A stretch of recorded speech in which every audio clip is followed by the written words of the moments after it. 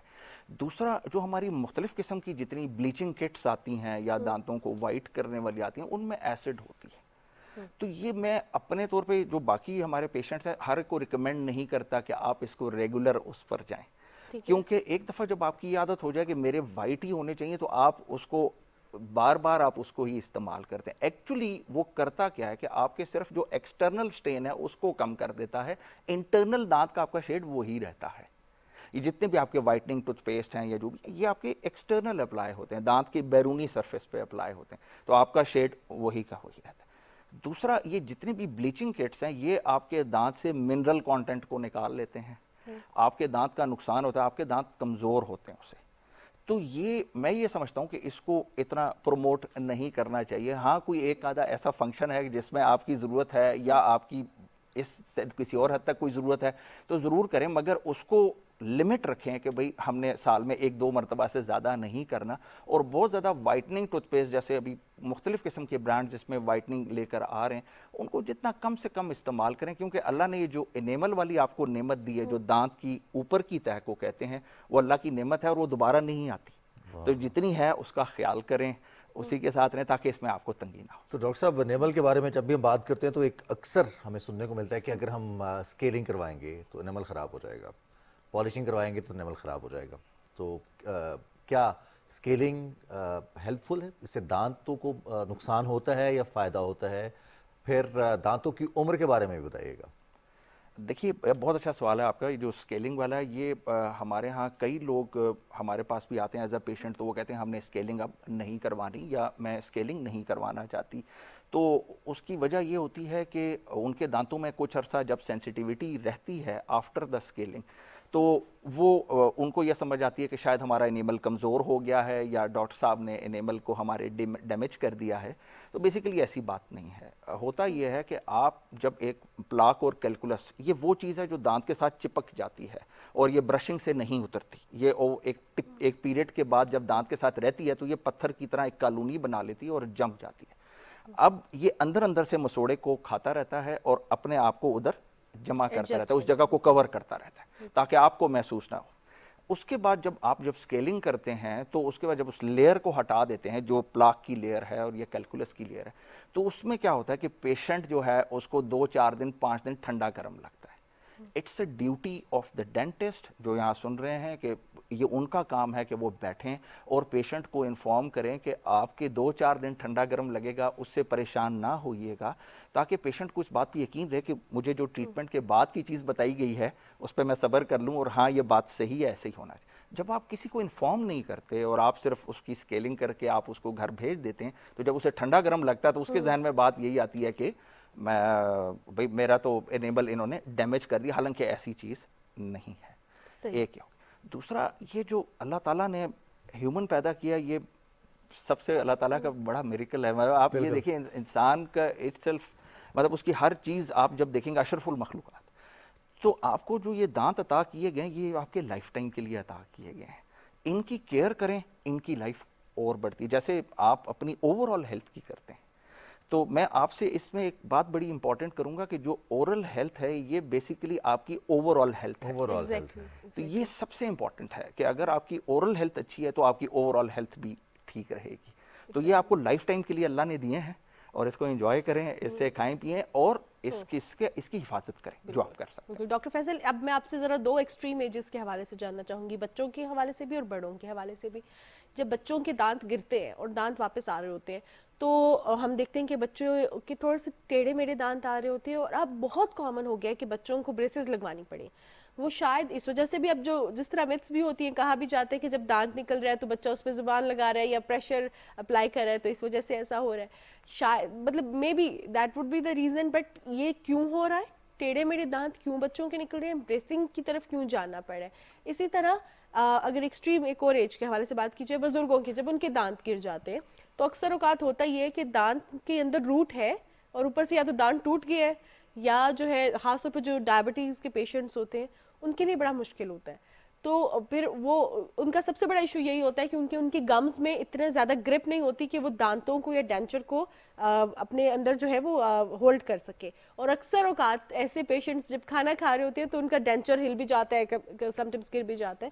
تو اب ان دو extreme edges کے لیے کیا کرنا چاہیے, کیا یہ ریمیڈیز یا پریکاشنز اختیار کر سکتے ہیں تاکہ ان کے دانت جو ہیں صحیح ہی آئے اور بچت کے ساتھ رہیں؟ دیکھیں اس میں اس کو ڈیوائیڈ آپ کے سوال کے جواب کو 2 حصوں میں بھی کر لیتا ہوں جیسے آیا.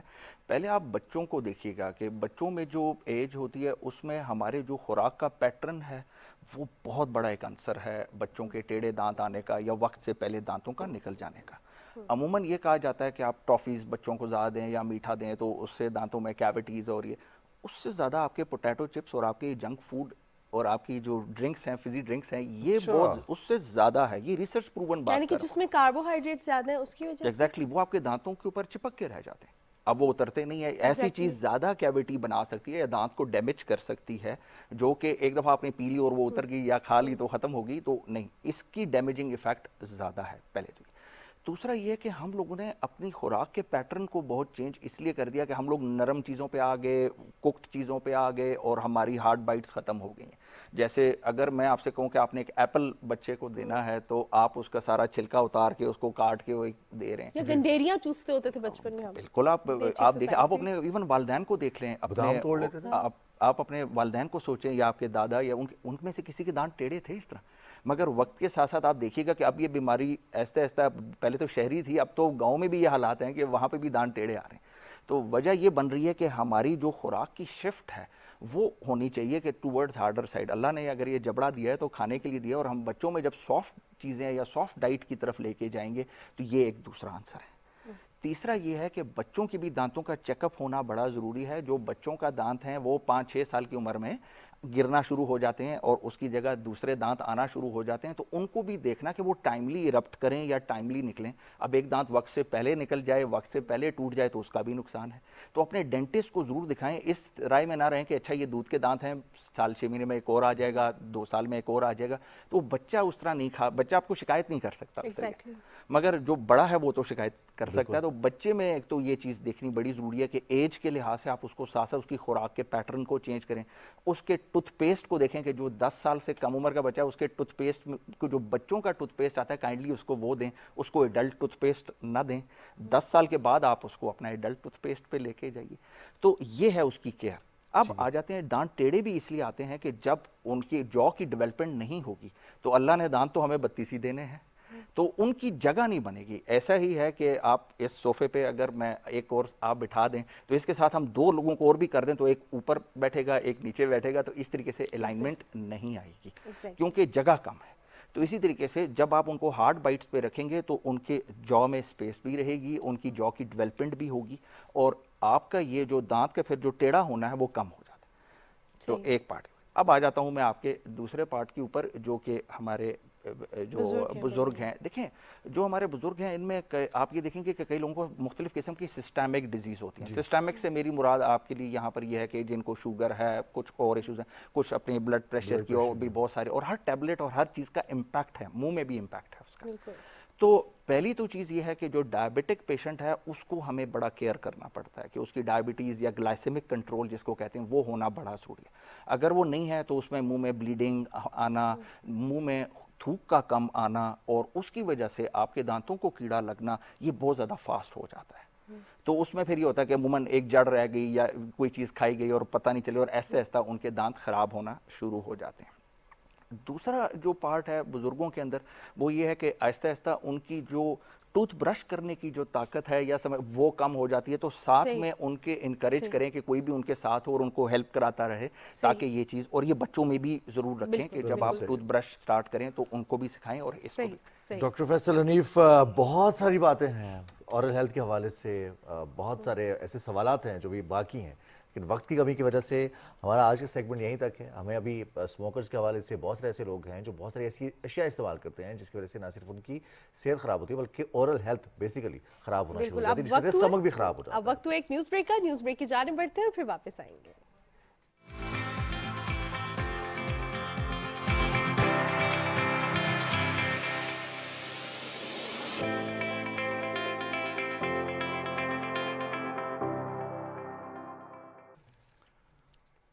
جی جناب، صبح پاکستان میں آپ کو ایک بار پھر خوش آمدید کہتے ہیں. پروگرام کا سلسلہ تو آگے بڑھائیں گے، لیکن آپ کو بتا دیں کہ آج 5 اپریل ہے اور قوالی سے محبت کرنے والے لوگ اور خاص طور پہ سفیانہ کلام سے محبت کرنے والے لوگ یہ جانتے ہیں کہ آج غلام فرید صابری صاحب کی 30ویں برسی ہے. ہم سے بچھڑے ان کو 30 برس گزر چکے ہیں. اور جب بھی ہم قوالی کا ذکر کرتے ہیں، تاجدار حرم ہو نگاہ کرم، بھر دو جھولی میری یا محمد، یہ وہ قوالیاں ہیں جو شعراء آفاق قوالیاں ہیں. اور جب بھی ان کا ذکر آئے گا، کوئی بھی فنکار، کتنے ہی بڑے اسٹیچر کا فنکار ان کو پرفارم کر دے گا، لیکن ذہن میں، دل میں سب سے پہلے وہی قوالی یاد آئے گی جو غلام فرید صابری اور ان کے ہم نواؤں نے پرفارم کی تھی. تو آج ان کی 30ویں برسی پر ایک رپورٹ ہے. بالکل، رپورٹ دیکھتے ہیں اور اس کے بعد واپس آئیں گے.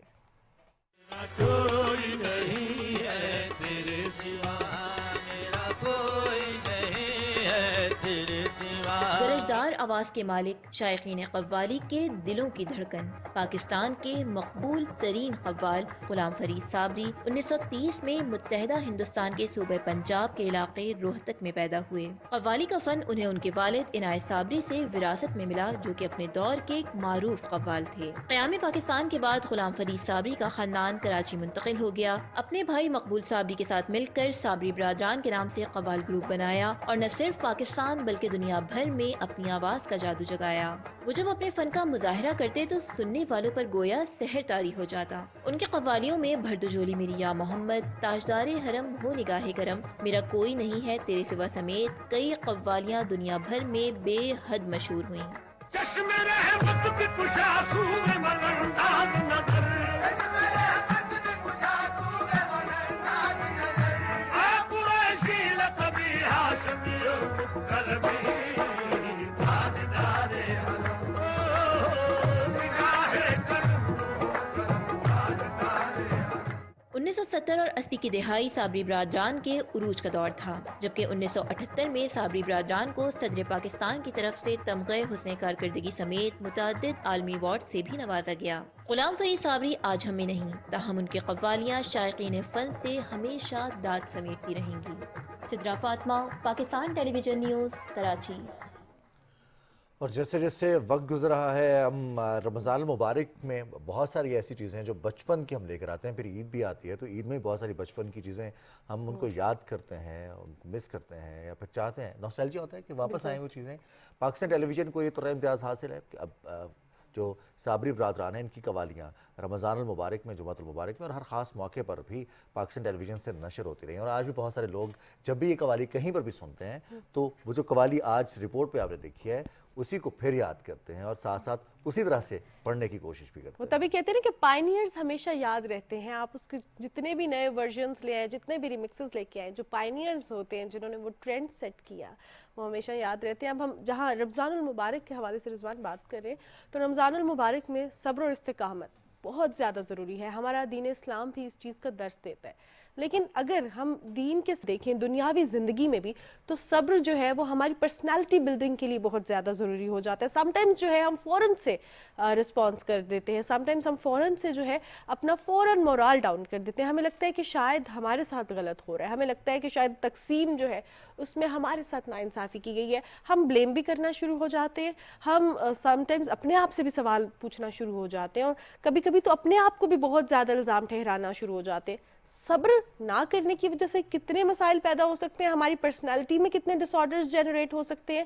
صبر کتنا زیادہ ضروری ہے، کیونکہ ہمارا دین تو اس چیز کا درس دیتا ہے. رمضان المبارک میں بھی اور ہم دیکھتے ہیں کہ روزہ ہے ہی صبر کے حوالے سے ہمیں گائیڈ کرنے کے لیے، چاہے وہ جسمانی صبر ہو، روحانی صبر ہو. اس میں وقار کتنا ہے اگر ہم کمپوزڈ رہیں، ہم کام رہیں، ہم ریئیکٹ کرنے کے بجائے ہم رسپانس دیں اور ہم رد عمل کی بجائے بات سمجھیں اور اس کا مناسب جواب دیں، مناسب طریقے سے اپنا وقت دینے کے بعد. اور صبر یہی ہے کہ آپ فوراً سے پہلے، بہت سارے آپ نے اس حوالے سے بھی سن رکھا ہوگا، ہم سب نے پڑھا بھی ہوگا کہ ہمیں بہت سارے ایسے مقامات ہوتے ہیں جہاں پر خاموش رہنے کے لیے کہا جاتا ہے، بڑا زور دے کے کہا جاتا ہے کہ کن کن مقامات پر ہمیں خاموش رہنا ہے، کن مقامات پر ہمیں رد عمل نہیں دینا ہے.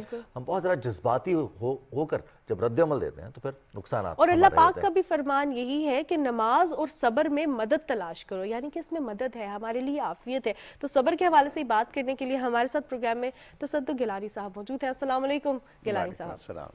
گیلانی صاحب، سب سے پہلے آپ سے یہ جاننا چاہوں گی، صبر ہے کیا؟ صبر ایسے ہے ہماری زندگیوں میں جس طرح زندہ رہنے کے لیے پانی کی اہمیت ہے، اسی طرح ہماری زندگی سے اگر صبر نکل جائے تو آپ سمجھیں کہ ہماری اخلاقی موت ہے۔ بالکل اس کی وجہ یہ ہے کہ صبر بیسیکلی نا، اگر ان کو 3 کیٹیگریز ہم سمجھ لیتے ہیں کوئکلی۔ ایک ہوتا ہے جو کہ اطاعت کا صبر ہے، اللہ نے کہہ دیا یہ نہیں کرنا تو نہیں کرنا، سبحان ٹھیک ہے، آپ نے روزہ رکھنا ہے، روزہ رکھنا ہے۔ جو حکم اچھا، جو حکم اللہ تعالیٰ ایک بات ہم یہ سمجھ لیں کہ جو اللہ تعالیٰ یا اسلام یا مذہب ہمیں حکم دیتے ہیں نا، اس میں اصل میں ہمارا ہی فائدہ ہے۔ بے شک جیسے آپ سوچیں کہ یہ ٹی وی ہے اور اس کے پیچھے ایک مینوفیکچررز بک آتی ہے، تو اس کے اندر ہر اس کی ڈیفینیشن ہے، اس کو پتہ ہے اس نے کیسے بنایا ہے، کس طرح سے چیزیں ٹھیک ہوں گی۔ اسی طرح جب اللہ نے یہ مشینری بھیجی دنیا میں، تو اس میں ایک پوری اس کی ایک گائیڈ بک ہے جسے قرآن کہتے ہیں، احادیث سے اس کی تشریح ہوتی ہے۔ تو یہ جو حکم ہے نا، یہ بیسیکلی ہمارے لیے امپورٹنٹ ہے، تو اس سے رکنا ہمارے فائدے میں۔ اچھا، اسی طرح دوسرا جو صبر ہے اسے کہتے ہیں کہ آپ کے اندر خواہش پیدا ہوئی اور آپ نے اس کو دبا لیا۔ کیا پیسہ ہے سامنے پڑا ہوا، آپ کما سکتے ہیں لیکن وہ جائز نہیں ہے، حلال نہیں ہے، رکنا، یہ صبر ہے۔ تیسرا صبر ہے کہ اگر آپ کے پاس مسائل مشکلات آتی ہیں جسے عام طور پہ ہم صبر کہتے ہیں، تو اس کے اوپر صبر کرنا، تو یہ بڑا امپورٹنٹ ہے۔ اور صبر کہتے ہیں نا کہ آپ کے ساتھ کوئی پنڈ کا چودھری کھڑا ہو، بڑا کانفیڈنس آ جاتا ہے، خیر ہے نا پیچھے۔ تو اللہ کیا کہتے ہیں، ان اللہ مع الصابرین، صابرین، واہ، جس کے ساتھ اللہ کھڑا ہے اس سے اور کیا پرواہ ہے۔ تو اس سارے مسئلے میں سب سے امپورٹنٹ صبر جو ہے نا، وہ فاتح ہے۔ اگر آپ صابر ہیں تو آپ حاکم ہیں، جسے میں نا عام لفظوں میں کہتا ہوں، جسے آج کل ماڈرن دور میں کہتے ہیں ایموشنل انٹیلیجنس، بیسیکلی یہ ہے ہی صبر۔ اس میں آپ یہ کرتے ہیں، جیسے آپ نے بھی شروع میں بات کی، کہ آپ بہت ایموشنل، بہت جذباتی لمحات آ رہے ہیں اور آپ اسے ریئیکٹ کرنے کے بجائے آپ اس کو چینلائز کر رہے ہیں۔ تو بعض اوقات آپ نے دیکھا نا، غصے میں آپ کوئی ایسا کام کرتے ہیں جو آپ عام حالت میں سوچ نہیں سکتے۔ ہو سکتا ہے کہ بندہ یہ اتنی بھاری میز اٹھا لے اس غصے میں، وہ انرجی ہے جو آپ کے اندر ہے۔ اگر اس کو آپ پازیٹیولی یوٹیلائز کر لیں تو وہ آپ کے لیے اسٹرینگتھ ہے، اگر اس کو آپ نہیں چینلائز کر پاتے تو وہ آپ کے لیے آپ کی ویکنس بن جاتی تو ہے۔ گیلانی صاحب، اس کے لیے ہمیں اپنے ایموشنز، جیسے آپ نے کہا ایموشنل انٹیلیجنس ہے، اپنے ایموشنز کو سمجھنا، ان کو اسٹڈی کرنا اور پھر ان کو سمجھ کر ان کو کنٹرول کرنا، یہ کتنا ضروری ہو گیا اب؟ اچھا، ایک امپورٹنٹ یہ ہے کہ اگر آپ کنٹرول آپ اپنے پاس نہیں رکھتے نا، تو آپ فیلڈ ہیں۔ اچھا، یعنی کسی اور کے پاس چلا جاتا ہے کنٹرول، یعنی آپ یہ کرتے ہیں کہ جیسے ہم کہتے ہیں نا، کسی نے بات کر دی، ہم اریٹیٹ ہو گئے، اس کا مطلب ہے آپ نے چابی اپنی کسی اور کے ہاتھ میں دے دی ہے کہ وہ جب چاہے آپ کو آپ کا کنٹرول لے لے۔ تو ایک تو امپورٹنٹ یہ ہے کہ آپ کو اپنی جذبات، احساسات کا کنٹرول خود لینا ہے۔ دوسرا میرے نزدیک تھوڑی سی مختلف بات ہے، لیکن میرے نزدیک صبر یہ نہیں ہے کہ میں اندر سے جل رہا ہوں، کڑ رہا ہوں اور میں آپ سے کچھ نہیں کہہ رہا، یہ بھی صبر نہیں ہے۔ صبر میرے نزدیک یہ ہے کہ آپ اندر سے صابر ہیں، آپ کہتے ہیں سو واٹ، ٹھیک ہے، ہو جائے گا، کیونکہ اللہ تعالیٰ کہتے ہیں کہ آپ کے اوپر وہ اتنا بوجھ ڈالتے ہی نہیں ہے جس کی آپ میں استطاعت نہیں ہے۔ سمپل سا فارمولا ہے، اگر ڈالا ہے تو کوئی نہ کوئی اس کے آگے مصلحت ہے۔ جیسے ہرڈل ریس ہے نا، تو آپ ایک ہرڈل کراس کرتے ہیں اور آگے جاتے ہیں دوسری، تو it's all about hurdle races ہیں، اور اس میں آپ آگے جانے کے لیے ایک ہرڈل کو کراس کرنا ہے۔ اس سے کیا ہوتا ہے، آپ کے اندر مزید لرننگ، ایکسپیرینس، آپ زیادہ وائز ہو جاتے ہیں ان ہرڈلس۔ تو جو ہرڈلز آتی ہیں نا، یہ بلیسنگ ان ڈسگائز ہے، آپ اس سے سیکھتے ہیں۔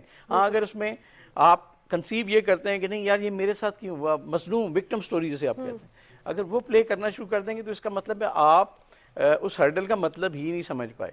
وہ تو قدرت نے آپ کے لیے رکھی ہے کہ اس سے کچھ سیکھیں، کیونکہ اس سے اگلا جو مقام آ رہا ہے اس میں یہ لیسن آپ کو کام آئے گا۔ It's actually a story. تو جب صبر کی بات آپ کریں تو اپنے اندر، یعنی آپ نے اندر سے بھی آگ بجھانی ہے۔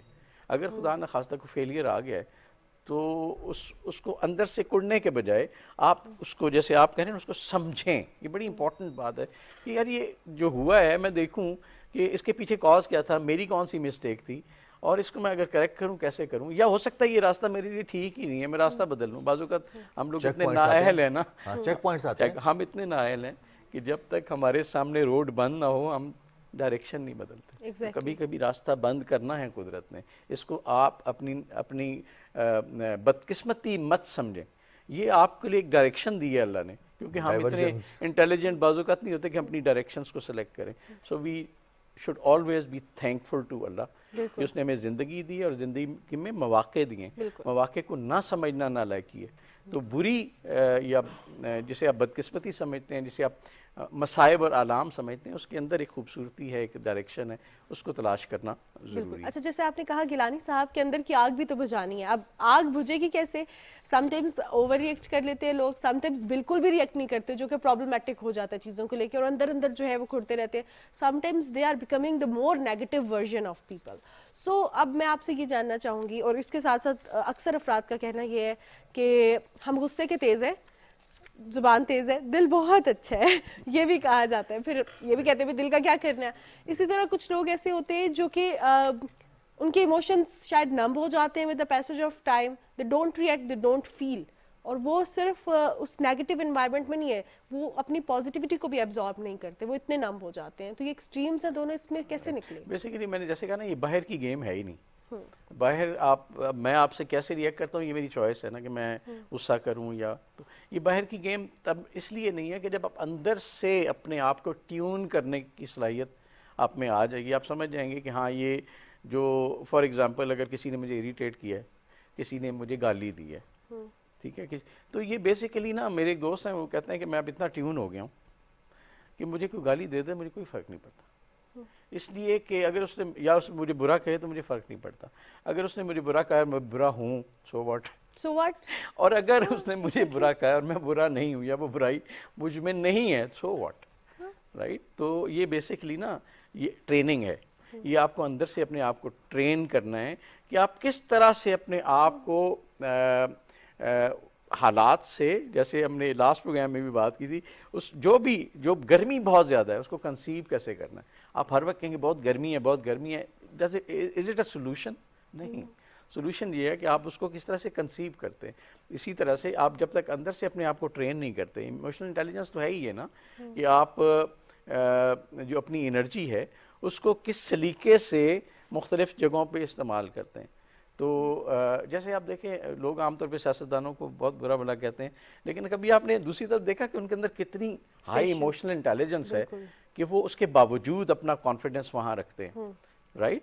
تو جتنے لوگ دنیا میں نا جو ایموشنلی انٹیلیجنٹ لوگ ہیں ان کے آگے ہائی آئی کیو کے لوگ ملازمت کرتے ہیں. بالکل درست, یاد رکھیے, زبردست. یہ ایسے ہی ہے کہ اگر آپ نے اپنے ایموشنز کو کنٹرول کر لیا تو آپ حاکم ہیں. اس کا مطلب ہے کہ جو اپنے ایموشنز کو کنٹرول کرتا ہے, جو صبر کرتا ہے وہ بلیسڈ ہے, اور جو اس کی ملازمت کرتا ہے وہ ٹیلنٹڈ ہے. تو ہم تھوڑا سا ہم دوسری طرف آتے ہیں. جیسے آپ نے کہا کہ کیا ہوا اگر کسی نے گالی دے دی, اکثر ہماری خاموشی کو, ہمارے جواب نہ دینے کو کمزوری سمجھ لیا جاتا ہے, اور پھر ایک کی بجائے دو ایسے القابات آتے ہیں جو کہ ناقابل برداشت ہوتے ہیں, یا پنچ کرنے کی حد تک گفتگو کی جاتی ہے, یا کوئی رویہ اختیار کیا جاتا ہے. اس کو بھی پی جانا چاہیے یا کہیں تو فل سٹاپ رکھنا چاہیے؟ بالکل پینا چاہیے.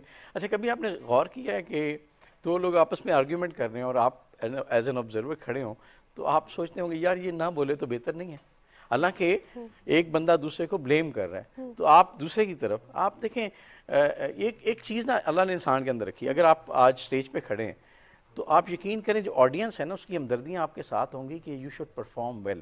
ایک بڑی کمال کی ایک سائیکی ہے. اسی طرح مظلوم کے ساتھ ہمیشہ ہمدردی ہوتی ہے.